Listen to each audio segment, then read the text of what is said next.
오늘의 성경 말씀은 이사야 6장 8절에서 10절까지의 말씀입니다. 이사야 6장 8절에서 10절까지의 말씀을 제가 봉독하겠습니다. 내가 또 주의 목소리를 들으니 주께서 이르시되 내가 누구를 보내며 누가 우리를 위하여 갈꼬 하시니 그때 내가 이르되 내가 여기 있나이다 나를 보내소서 하였더니 여호와께서 이르시되 가서 이 백성에게 이르기를 너희가 듣기는 들어도 깨닫지 못할 것이요 보기는 보아도 알지 못하리라 하여 이 백성의 마음을 둔하게 하며 그들의 귀가 막히고 그들의 눈이 감기게 하라. 염려하건대 그들이 눈으로 보고 귀로 듣고 마음으로 깨닫고 다시 돌아와 고침을 받을까 하노라 하시기로. 아멘. 오늘은 선지자로 살아남기 두 번째 이야기로 하나님의 말씀을 전하도록 하겠습니다. 혹시 여러분도 요즘에 D-Day라는 말을 자주 사용하십니까? 제 세대까지만 해도 D-Day라는 말을 꽤 많이 사용했던 것으로 기억해요. 중요한 어떤 날을 정해놓고 그 날짜를 세는 것인데 연인들 사이에서는 기념일이 될 수도 있고 친구들 사이에서는 생일이 될 수도 있고 또 학생에게는 시험일이 D-Day가 될 수도 있어요. 개인적으로 제가 고등학교 때는 동아리에서 선배들에게 혼나는 날을 D-Day라고 하기도 했어요. 그런데 사실 이 D-Day라는 말이 군사용어라는 사실을 여러분 알고 계십니까? 이 앞쪽의 D의 유래에 대해서는 여러 가지 설이 있지만 가장 유명하고 가장 오래된 이 D-Day는 1944년 6월 6일 노르망디 상륙작전이에요. 2차 세계대전 중에 나치 독일이 점령했던 유럽에 연합군이 침공하는 오버로드 침공작전의 개시일이었습니다. 원래는 하루 전날인 6월 5일이었는데 기상 악천후로 인해서 드와이트 D 아이젠하워 장군이 다음 날인 6월 6일로 연기한 거였어요. 그래서 이후에 1944년 6월 6일을 일반적으로 D-Day라고 불렀어요. 그리고 오늘날 D-Day의 유래가 여기서 시작됩니다. 그러나 이 D-Day라는 말이 너무나 일반적으로 사용되어져서 군사작전 계획 담당자들은 이 D-Day라는 말을 사용하지 않기로 했어요. 예를 들어서 더글라스 맥아더 장군이 지휘했던 레이테 섬 침공작전은 A-Day라고 했어요. 그리고 오키나와 침공작전은 L-Day라고 합니다. 그런데 성경에서도 이런 D-Day가 존재한다는 것을 알고 계신가요? 바로 그것은 G-Day예요. 어렴풋이 그 뜻을 유추해보자면 God Day, 하나님의 날일 거예요. 구약에서는 이 날에 대해서 그날이라고 기록하고 있어요. 오늘 우리가 읽었던 이사야서에서만 해도 이 그날이라는 단어가 45번이나 나와요. 그리고 계속해서 그날이 오게 되면 어떤 일이 일어나는지에 대해서 기록하고 있어요. 그렇다면 여기서 말하는 그날은 무슨 날이고 또 그날을 향한 하나님의 계획은 과연 무엇일까요? 먼저 그날은 하나님의 심판의 날입니다. 우리가 그날에 대해 살펴보기 전에 다른 선지서에서는 그날에 대해서 어떻게 말하고 있는지를 살펴봐야 돼요. 호세아서의 그날은 하나님과 이스라엘 백성들이 새로운 혼인서약을 맺은 날이고 요엘서에서는 전쟁의 날이에요. 아모스에서는 어둡지만 다윗의 무너진 장막을 일으키는 날이고 오바댜에서는 만국을 벌할 날이에요. 미가에서는 모든 성읍들이 무너지는 날이고 나훔에서는 이스라엘의 구원이 임하는 소식의 날이에요. 하박국에서는 속히 오는 날이고 스바냐에서는 전쟁이 일어나는 날이에요. 스가랴에서는 하나님이 보복하시는 날, 말라기에서는 하나님의 사자를 보낸 날로 기록하고 있습니다. 그날에 대한 분위기가 그리 밝지 않아요. 전쟁이 임하고 만국을 벌하고 하나님이 보복하시고 하나님의 사자를 보내는 날이라고 기록하고 있어요. 그러나 반대로 희망적으로 보이는 구절도 있습니다. 혼인서약을 맺고 무너진 장막을 일으키고 구원이 임한다고 기록하고 있어요. 분명 같은 날에 대해서 이야기하고 있는 것 같은데 왜 이렇게 표현이 다른 걸까요? 이스라엘은 하나님께 범죄함으로 인해서 하나님께 징벌을 받게 됩니다. 먼저 북이스라엘 왕국은 세워진 지 200년 만에 아수르로 인해서 멸망당하게 됩니다. 그리고 북이스라엘 왕국이 멸망당한 지 약 145년 이후에 남유다 왕국도 바벨론으로 인해 멸망당하게 돼요. 솔로몬까지만 해도 하나였던 나라가 둘로 갈라지는 것도 모자라서 이방 민족들에게 멸망당하는 수치를 당했던 이 이유는 딱 한 가지예요. 그 이유는 하나님을 버리고 우상을 숭배했기 때문이에요. 하나님께서 가장 싫어하는 것이 신성모독, 우상을 숭배하는 거예요. 우상을 숭배하는 왕 때문에, 우상을 숭배하는 왕비를 드렸기 때문에, 또 그로 인해서 백성들이 우상을 숭배했기 때문에 이 이스라엘 왕국이 무너질 수밖에 없었어요. 그래서 하나님께서는 이스라엘을 다시 세우려고 하세요. 그날을 정하시고 그날에 일어날 일들에 대해서 선지자들을 통해 예언하셨어요.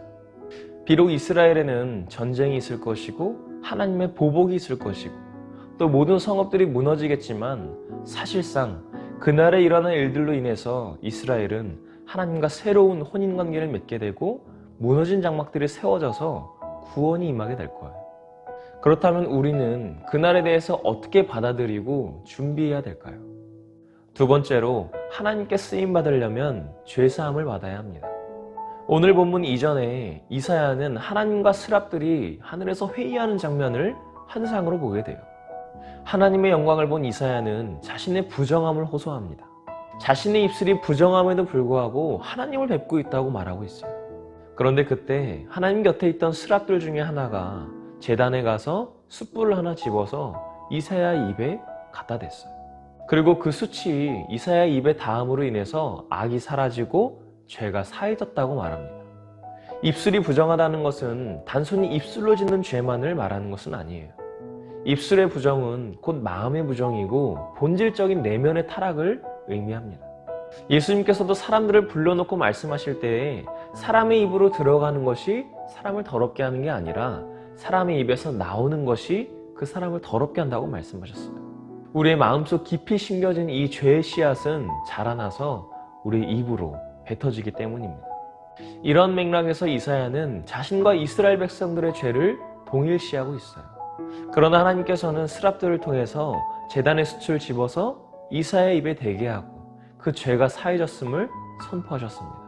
이것은 인간의 죄를 없애는 방법이 그 누구도 그 어떤 것도 할 수 없으며 절대적으로 하나님만이 가능하신 은혜의 손길이라는 것을 말하는 거예요. 그제서야 이사야는 하나님의 부르심에 응답해서 그 임무를 수행할 수 있는 근거가 마련됐다고 볼 수 있어요. 다시 하나님께서 스랍들과 회의를 하십니다. 하나님의 뜻을 유다 백성들에게 전할 그 사람을 찾고 계셨습니다. 이 부르심에 이사야는 자발적으로 응답하게 돼요. 내가 여기 있나이다. 나를 보내소서.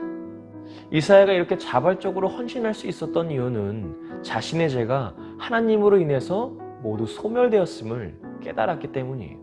우리도 하나님께 죄사함의 은혜를 받고 그 감격이 너무나 커서 하나님께 전적으로 헌신하던 때가 있었어요. 나한테는 아직 그때가 오지 않았는데요? 라고 하는 친구도 있다면 하나님께서 여러분을 반드시 사용하실 텐데 그때까지 잘 준비하고 기대감을 가지시기 바랍니다. 수련회 때나 또 예배 시간에 말씀과 찬양, 기도를 통해서 은혜를 받은 적이 여러분 있을 거예요. 그래서 교회에서 여러 가지 봉사를 하기도 하고 평소에 생각하지 않았던 일들을 하게 돼요. 그리고 교회 밖에 나가서는 친구를 전도하는 것이 어렵지 않게 느껴지고 또 내가 교회 다니는 것이 자부심이 느껴져서 그것을 드러낼 때도 있었습니다. 그때 내가 받았던 은혜가 너무나 커서 또 주님의 보혈로 인해서 내 죄가 모두 사라지고 주님의 자녀가 되었다는 그 기쁨이 너무나 커서 하나님을 위해서라면 무엇이든지 할 수 있었던 그런 때가 있었다는 거예요. 그러나 그 은혜의 감격이 식어지고 사라지게 된다면 우리는 어떻게 될까요? 오히려 은혜 받기 전보다도 더 못한 신앙생활을 할지도 몰라요. 쉽게 말하면 누군가를 좋아하는 감정을 예로 들 수 있어요. 그 사람을 정말로 뜨겁게 좋아했는데 어떤 이유로 인해서 그 사람에 대한 마음이 식어버리면 그 사람을 향한 이전의 마음, 이전의 감정보다 더 차가워진, 더 식은 감정을 느낄 수 있다는 거예요. 그렇기 때문에 우리는 매일같이 하나님 앞에서 회개해야 합니다. 우리의 부정한 입술에 매일같이 뜨거운 숯을 갖다 대야 돼요. 그렇게 우리의 죄가 사해질 때, 사라질 때에 비로소 하나님께 쓰임받을 수 있는 자격을 얻게 돼요. 마지막으로 하나님은 인류를 위해서 거룩한 씨를 남겨두셨습니다. 오늘 우리가 읽은 본문 다음 구절에는 조금 이해하기 힘든 구절이 있어요. 하나님께서는 이사야에게 너는 백성에게 가서 너희가 듣기는 들어도 깨닫지 못할 것이고 보기는 보아도 알지 못할 것이라고 해라. 너는 백성의 마음을 둔하게 하고 귀와 눈을 막히게 해라. 그들이 보고 듣고 깨달았다가는 내게로 돌이켜서 고침을 받을까 걱정된다 라고 말씀하셨어요. 아니 백성들을 향해서 회개하라고 하나님께 돌아오라고 해도 모자랄 판에 그들의 마음을 둔하게 하고 그들의 귀와 눈을 막히게 하라니요. 그리고 백성들이 보고 듣고 깨달아서 하나님께 돌이켜 고침을 받을까 봐 걱정이라니요. 하나님께서는 이스라엘에 대해서 회개의 기회까지 박탈하신 걸로 보여져요. 이와 같이 하나님의 백성은 아무리 자신의 손으로 직접 구원한 백성이어도 철저하고 예외가 없습니다. 그래서 이사야는 하나님께 도대체 언제까지 그렇게 두실 겁니까? 라는 질문을 하게 되는데 사실 이 질문의 의미는 제발 그 말씀을 걷어주세요 라는 의미가 담겨 있을 거예요. 그러나 하나님께서는 모든 성읍이 무너지고 사람들이 다 사라지고 집들이 다 빈집이 되고 밭이 모두 다 황무지가 될 때까지라고 대답하셨어요. 심지어 10분의 1이 남았을지라도 그 작은 부분까지도 다 사라지게 하시겠다는 거였어요. 너무나 잔인한 것처럼 보이지만 사실 이 모든 것은 이스라엘 백성들이 스스로 자초한 일이었어요. 아무리 이사야가 하나님께 간절히 빌어도 소용없을 일이었다는 거예요. 선지자로 부름받았고 또 그 부르심에 신실하게 응답했던 이 이사야가 선지자로 살아남는 것이 너무나 어려워 보여요. 그러나 하나님께서는 죄에 대한 단호한 심판이 있음에도 불구하고 거룩한 씨를 남겨놔서 새로운 이스라엘을 형성하실 것이라고 말씀하셨어요. 밤나무와 상수리나무가 배임을 당하여도 그 그루터기가 남아있는 것처럼 거룩한 씨를 남겨두시겠다는 거예요. 뿌리가 깊게 잘 박혀있는 나무는 아무리 배임을 당해서 그루터기가 남아있다고 하더라도 그 그루터기가 다시 성장할 수 있다고 합니다. 그렇게 다시 자라나는 나무들처럼 거룩한 씨를 남겨두시겠다는 거예요. 계속되는 심판 속에서도 살아남을 이스라엘의 남은 자들이 성장해서 뿌리부터 잘 잡힌 나무, 즉 새로운 이스라엘을 형성하겠다는 말씀이세요. 그리고 결국 그 거룩한 씨는 처녀가 잉태하여 낳게 되는 아들 임마누엘, 즉 예수 그리스도로 인해 완성될 것입니다. 사랑하는 청소년부 여러분, 여러분은 하나님의 심판을 받고 사라질 사람들입니까? 아니면 살아남아서 하나님의 나라를 세워가는 사람들입니까? 하나님께서는 예수님을 이 땅에 보내심으로 인해서 우리가 심판에 머물러 있지 않게 하셨어요. 예수님을 이 땅에 보내신 것은 심판은 있겠지만 그 예수님의 이름을 믿는 자들에게는 구원이 있을 것이라고 약속하셨어요. 하나님께서 이스라엘 백성들을 멸망시키겠다는 말씀 때문에 하나님이 잔인하게 보이십니까? 그럼 그런 상황을 만든 그 이스라엘 백성들은, 아니 우리들은요? 그럼에도 하나님께서는 내가 누구를 보내서 저들을 구원해야 할까? 라면서 고민하셨어요. 성경의 역사 속에서 수많은 왕들, 수많은 선지자들, 수많은 사사들을 보냈음에도 불구하고 아무런 소용이 없었어요. 그래서 결국엔 직접 하나님께서 인간의 몸을 입고 이 땅에 오신 거예요. 그 예수님께서 우리를 위해서 이 땅에서 하신 것은 인간으로서 당할 수 있는 가장 수치스러운 조롱과 고통뿐이었습니다. 이런데도 아직도 하나님이 너무하다고 생각이 드십니까? 우리가 이제 함께 부를 이 찬양의 가사를 통해서 한번 깊게 묵상해 보시길 바랍니다. 사망의 그늘에 앉아있는 우리가 너무나 안타까워서 우리를 위해 직접 이 땅에 오셨다고 말하세요. 내가 아니면 저들을 구원할 수 있는 방법이 전혀 없는데 내가 가야겠다. 그래서 이제 내가 주님을 봅니다. 이제 내가 주님의 사랑을 깨닫습니다. 라고 고백할 수 있는 우리 사랑하는 청소년부 친구들과 선생님들이 되시기를 간절히 소망합니다.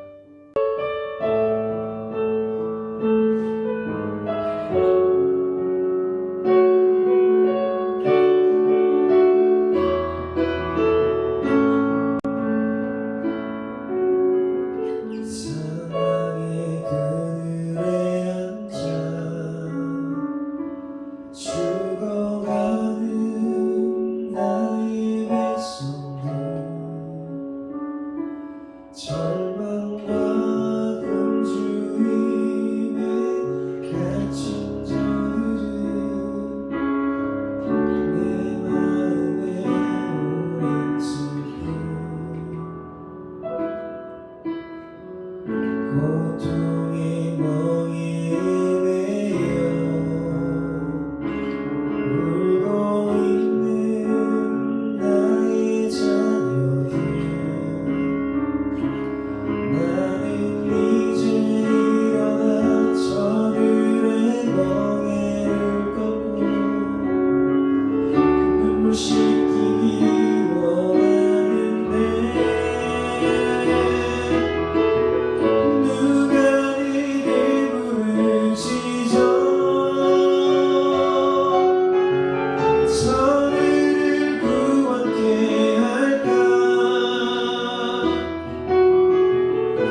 시간 기도하실 때에 도저히 이스라엘 백성들을 향해서 언제까지 그렇게 두시겠습니까? 제발 그 말씀, 그 명령 걸어주세요라고 말했던 이사야의 마음, 그리고 그 백성들을 향해서 용서하시겠다. 비록 심판이 있겠지만 거룩한 씨를 남겨둬서 새로운 이스라엘 형성하겠다는, 새로운 씨를 만들어가겠다는 하나님의 약속의 뜻을 따라서 우리들이 그 거룩한 씨가 되게 해달라고, 예수 그리스도의 보혈의 은혜를 받아서 우리도 사망에서 벗어나서 생명의 삶이 되게 해달라고 이 시간 주님께 조용한 목소리로 같이 기도하겠습니다. 아버지 하나님 감사합니다. 우리가 가장 어려운 곳에 있을 때마다, 가장 낮은 곳에 있을 때에도 우리를 찾아와 주시고 하나님 하나님의 우리의 믿음을 위협합니다.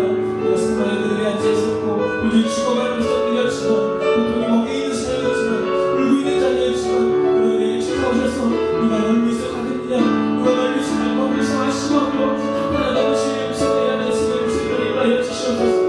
우리가 삶의 흔들림 맞췄을 때에도, 우리가 가장 어려운 곳에 있을 때에도 가장 바람을 치내주셔서 우리를 사랑하신다고 고백하시는, 우리를 위해서 거룩한 씨를 남겨주시겠다고 하신 그 주의 음성을 기억합니다.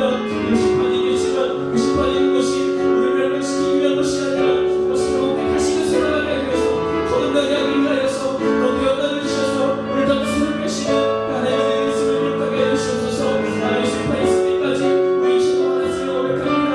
우리의 신앙을 하나님과 신앙을 고백합니다. 그 모든 죄의 원인이 우리 안에 있었음을, 내 안에 있었음을 깨닫게 해 주시옵시고, 나도 다시 주를 바라볼 수 있도록 인도하여 주시옵소서. 하나님 주에 대한 단호한 심판에도 불구하고 우리가 거룩한 씨가 되어 새로운 이스라엘, 새로운 하나님을 세워가는 사람들일 수 있도록 인도하여 주시옵소서. 사랑하게 하시고 하나님 나라에 세워갈 때마다 하나님 은혜와 간절히 있는 귀한 은혜를 수 있도록 인도하여 주시옵소서. 아버지 하나님께서 우리 위해서 예수 그리스도로 인하여 우리 이 땅에 오신 사실을 인도하여 수 있도록 인도하여 주시옵시고, 우리가 그 보혈의 은혜를 입어 하나님의 식구를 열릴 수 있도록 인도하여 주시옵소서. 주님 보내신, 지금 직접 이 땅에 오신, 이 땅에서 가장 모든 수치와 새로운 나가신 하나님의 은혜를 기억하게 하여 주시옵소서. 그 상황을 만든 우리들이 다시 한번 하시옵시고, 우리 다시 한번 주님께 돌아올 시간을 낼수 있도록 인도하여 주시옵소서. 하나님 아버지, 우리가 한다고 원합니다. 하나님 사랑을 생각하시고 내 안에 온전히 세워주신 그 은혜가 내 안에 생각하게 하여 주시옵소서. 아버지 하나님 보기 원합니다. 주가 참여하는 모습을 보기 원하고 하여 주시옵소서. 하나님 감사합니다. 하나님의 심판이 있을지라도 그 심판을 원망하지 않고, 심판에 두려워하지 않고, 심판날에 다시 우리가 하나님과 혼인 신약을 맺고 심판날에 우리에게 오히려 구원이 임한다는 사실을 기억하게 하여 주시옵소서. 그리고 그 심판이 불의 심판이 아니라 예수님께서 다시 이 땅에 오셔서 거룩한 씨가 되신 그 예수님께서 이 땅에 오셔서 우리를 다시금 새롭게 키워가는, 그 하나님 나라를 다시금 세워가는 거룩한 씨앗이 될 수 있도록 인도하여 주시옵소서. 오늘도 말씀 들고 나아갑니다. 이 말씀이 우리 삶의 목적이 되게 하시고, 이 말씀을 통하여 우리 새로운 삶을 형성하고 또 거듭나게 되는 우리 삶이 되게 하여 주시옵소서. 이 모든 말씀 예수님의 이름으로 간절히 기도하옵나이다. 아멘. 하늘에 계신 우리 아버지여, 이름이 거룩히 여김을 받으시오며 나라가 임하시오며 뜻이 하늘에서 이루어진 것 같이 땅에서도 이루어지이다. 오늘 우리에게 일용할 양식을 주시옵고, 우리가 우리에게 죄 지은 자를 사하여 준 것 같이 우리 죄를 사하여 주시옵고, 우리를 시험에 들게 하지 마시옵고 다만 악에서 구하시옵소서. 나라와 권세와 영광이 아버지께 영원히 있사옵나이다.